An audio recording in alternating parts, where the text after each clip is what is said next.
Bonjour, bienvenue, merci beaucoup d'être là.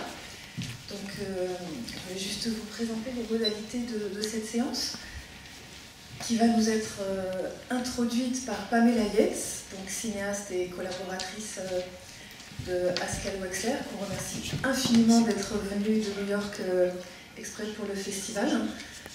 Pamela sera aussi l'animatrice de la masterclass concernant Haskell Wexler qui aura lieu dimanche et où elle va nous montrer donc un portrait fait tout exprès pour le festival. Donc on a très hâte de le partager avec vous, ça va être un très grand moment. Alors,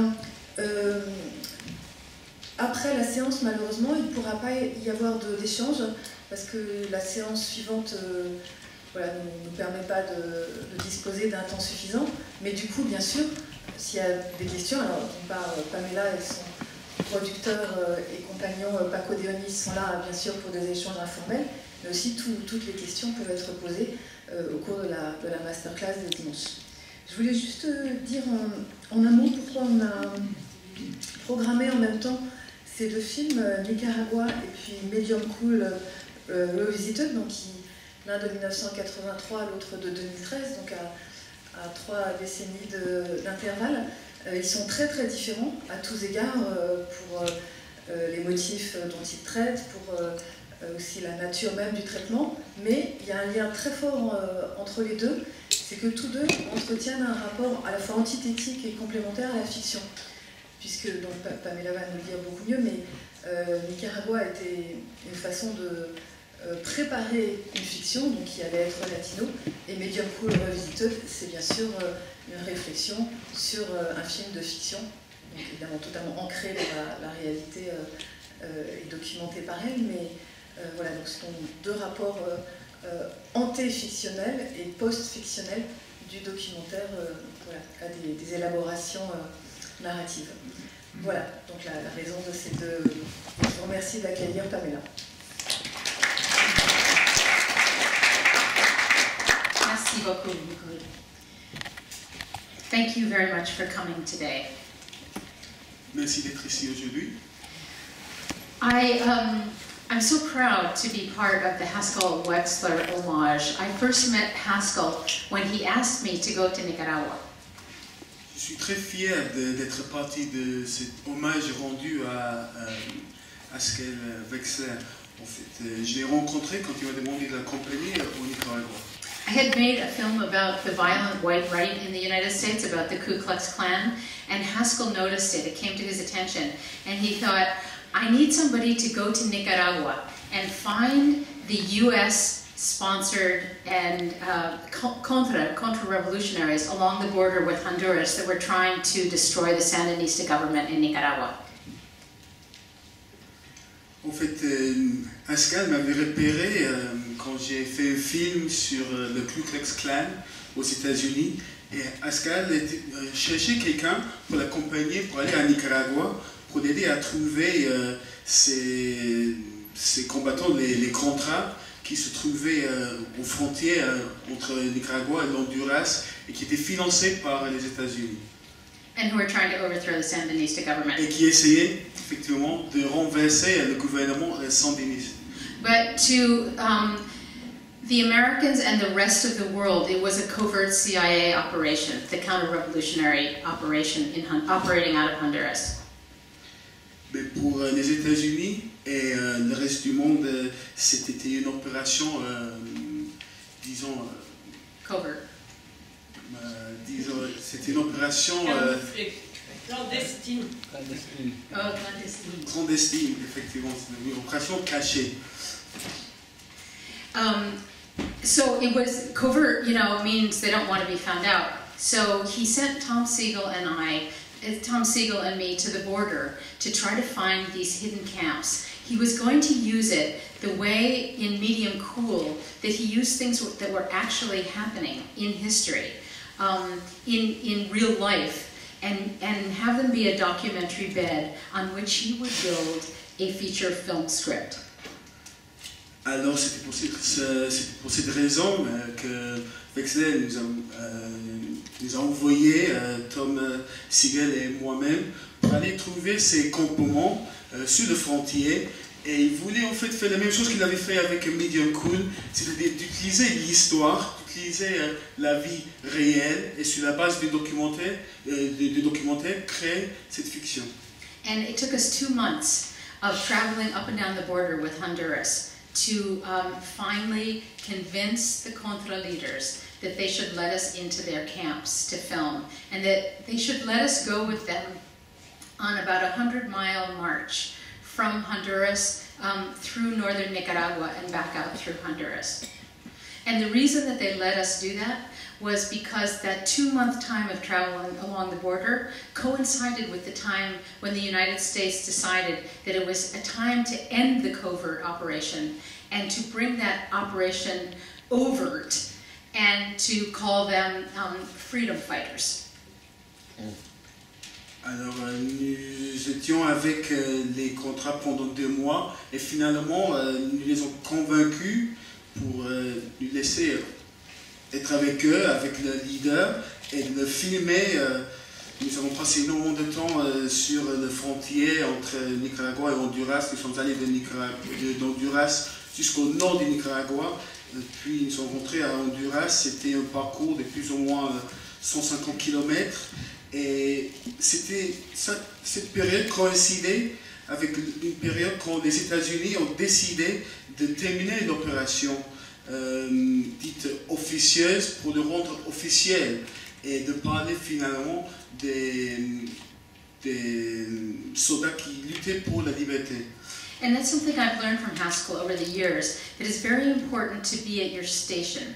If we hadn't spent that amount of time looking for the Contras, finding them, but them not allowing us into the camp, and if that time hadn't coincided with the opportunity to actually get into the camps, if we hadn't persevered, then this story never would have come out. And what actually came out was, instead of creating a documentary bed for Latino, Haskell's fiction film, we made a short film that we used, that it showed theatrically, but also we used it to try to convince the US Congress to stop the covert aid to the Contras. And it was stopped for a 1.5 years. Et une chose que j'ai appris de Haskell, c'était vraiment la nécessité d'être sur place, d'être présent. Parce que si nous n'avions pas passé tout ce temps à essayer de trouver ces campements, essayer de convaincre ces leaders de nous accepter dans nos opérations, si nous n'avons pas continué, si nous n'avons pas fait tous ces efforts, finalement, ce qui se passait de façon cachée, ça n'aurait jamais été mis à la lumière. Et au lieu finalement de faire le film de Latino, cette fiction, finalement, nous avons créé un film court. Et en fait, l'objectif de ce film était de convaincre le Congrès aux États-Unis de terminer cette opération officieuse. And then, a 1.5 years later, President Reagan began the Iran-Contra affair. If any of you are American historians, you'll know that the United States gave aid to Iran and Iran sent arms to the Contra in Honduras. Et après 1 an et demi, quand finalement cette opération a terminé, en fait, pour 1 an et demi, il y avait l'affaire Iran-Contra qui a impliqué le président Reagan. Et peut-être vous savez, ceux qui connaissent un peu l'histoire américaine, en fait, l'aide a été envoyée par les États-Unis à l'Iran, et l'Iran après a envoyé des armes au Contra. And you know, the whole thing about Haskell persevering is very much in evidence in Nicaragua Report from the Front, and very much in evidence of the second film you're going to see today, which is Medium Cool Revisited. Are there people here that were at Medium Cool in the morning, the feature film? Et en fait, cette persévérance, ces efforts chez Haskell, c'est quelque chose que nous ne voyons pas seulement dans le film sur le Nicaragua, mais aussi dans le film Medium Cool. Est-ce qu'il y avait des personnes qui étaient présentes avant pour voir le film Medium Cool? Oui. Okay, great. So Medium Cool Revisited was created when the Criterion Collection decided to do an anniversary edition of Medium Cool, and they needed some extra videos from Haskell. So they collaborated with Haskell to create a revisiting of Medium Cool. Et en fait, il y avait l'idée de rendre hommage, de fêter l'anniversaire de Medium Cool. Et c'était de là-bas où l'idée de faire Medium Cool Revisited est née.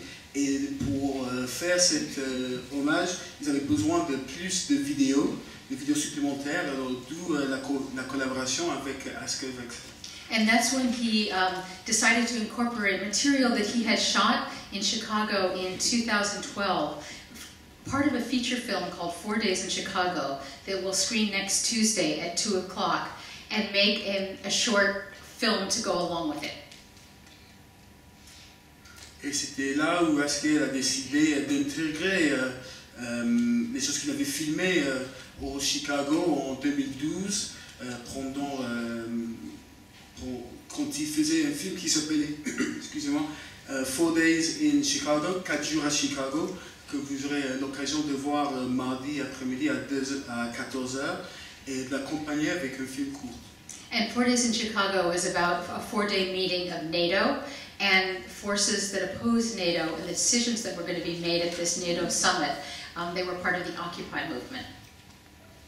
Et en fait, 4 Days in Chicago, en fait, ça suit les événements d'une réunion qui a tenu l'OTAN et aussi les opposants à l'OTAN, les opposants à les décisions qui auraient été prises pendant le sommet. Et en fait, les opposants formaient partie du mouvement Occupy à Chicago. And as those of you who were here in the morning, when we talked about Medium Cool Revisited also became controversial for Paramount Pictures. Et ce matin, nous avions parlé un peu sur Medium Cool et la polémique, mais aussi Medium Cool Revisited est devenu une polémique aussi pour Paramount. There's one scene, it's a big crowd scene, it's actually a really big wide shot, and there was a small white sign in the scene that said, "Fuck Monsanto." Il y avait une scène où on voit toute la foule au gros plan, et si vous regardez de près, il y a un petit panneau blanc, et écrit sur le panneau, c'est Monsanto va vous faire foutre. As you know, Monsanto is the big American multinational seed corporation. And Paramount said, if you're going to have that in the scene, then you have to have the counterposition to that. You have to have someone speaking for Monsanto. Je crois que tout le monde ici connaît ces grandes multinationales Monsanto dans le secteur de l'agriculture. Et en fait, c'était dit que s'ils allaient montrer ce panneau anti-Monsanto, ils avaient aussi besoin de mettre quelque chose pro-Monsanto dans le film. So there was kind of a negotiation, and Haskell kind of blurred out the "fuck Monsanto." He really wanted Medium Cool, and he wanted Medium Cool Revisited. But that just kind of shows you how things have morphed over the years, and how even from 1968 when he filmed Medium Cool to 2012 when he filmed Medium Cool Revisited, he really has never given up the fight for a more just world. Alors il y avait une négociation et finalement Haskell s'est mis d'accord de bloquer ou d'effacer d'une certaine manière ce panneau avec ces fameux mots. Et finalement, vraiment il voulait que Medium Cool Revisited existe. Mais si on regarde ces histoires, on voit comment les choses ont changé au cours des années. Même entre 1968, quand Medium Cool est sorti, et 2012, quand Medium Cool Revisited est sorti, nous voyons la même passion de lutter contre les injustices chez Haskell. Thank you. Merci beaucoup.